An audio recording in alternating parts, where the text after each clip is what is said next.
میں نے کبھی سوچا بھی نہیں تھا کہ زندگی کے اتنے سنجیدہ موڑ کا آغاز کسی کی چائے میں نمک ملا کر کیا جائے گا، مگر شاید میری قسمت کا قلم بھی میری طرح شوخ تھا۔ اس دن ہمارے محلے میں ایک دعوت کا دن تھا۔ سورج جیسے خاص طور پر نرم ہو گیا تھا، دوپہر کے سائے لمبے ہو رہے تھے، ہوا میں گلابی سی خوشبو گھلی ہوئی تھی، اور گلی کے نکڑ سے لے کر میری پیاری سہیلی ردا کے صحن تک ہر چہرہ تر و تازہ اور خوش نظر آ رہا تھا۔ ردا کی امی نے اپنے گھر کے بڑے سے صحن میں سفید چادریں بچھا دی تھیں، رنگ برنگی کرسیاں کنارے سجا دی گئی تھیں، اور بیچ میں رکھے مٹی کے گملوں کو دھو دھا کر چمکا دیا گیا تھا۔ میں ہمیشہ سے ردا کے گھر کی دعوتوں کی دیوانی رہی ہوں، ان کا خاص اہتمام، ہر چیز کی ترتیب، اور پھر وہ چھوٹے چھوٹے لالٹین جو شام کے بعد روشن ہوتے تھے، ایک الگ ہی دنیا بنا دیتے تھے۔ میری ماں نے مجھے تاکید کی تھی کہ کسی شرارت کی توقع نہ رکھوں، لیکن میرے ہاتھوں نے پہلے ہی ایک نمک کی شیشی چپکے سے اپنے دوپٹے کے پلو میں باندھ لی تھی۔ نہ جانے کیوں دل چاہا کہ آج کچھ ایسا کیا جائے جو یاد رہے۔ ردا کی آواز میرے کانوں میں گونجی، ماہین جلدی آجا، وہ آیا ہے۔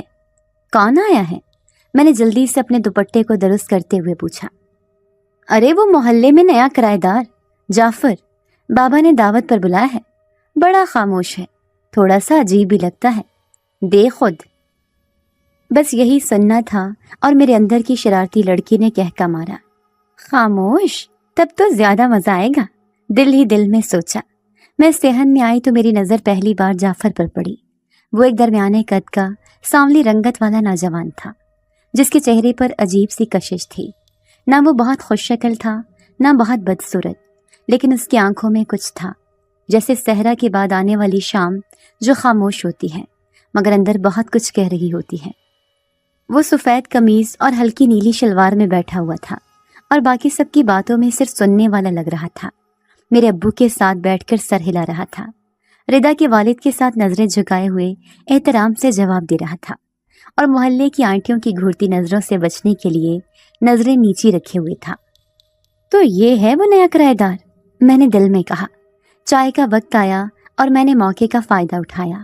سب کے لیے چائے بن رہی تھی، اور میں نے خود سے کہا، آج تمہاری چپ بھی توڑنی ہے مسٹر جعفر۔